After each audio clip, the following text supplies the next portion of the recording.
First step, I'm going to make sure that I got a very close, minimal gap. I'm going to take my wire wheel, flap disc, or wire brush, whatever, to kind of clean that off.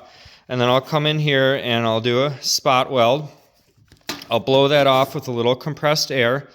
And when you're using compressed air, be a little bit cautious. When that weld pool is still really hot, if you direct the air right at that weld pool, it could actually blow that away. So just kind of direct the air around the center until it cools off just enough, and you can, once it's not red hot anymore, then you can blow the air anywhere. Then move on to number 2, cool that off with compressed air. Number 3, cool it off compressed air. Number 4, cool off with compressed air. And then I'll actually let the panel sit for just a minute or two. If it's a really big panel, you can just kind of move to a completely different area. But on a smaller one like this, I'd let it rest for a couple minutes before moving on to the 5th spot there.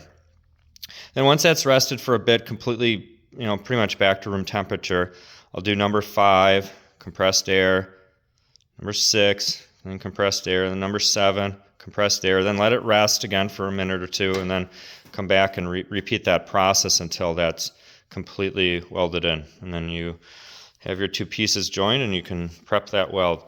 Now if they're like this,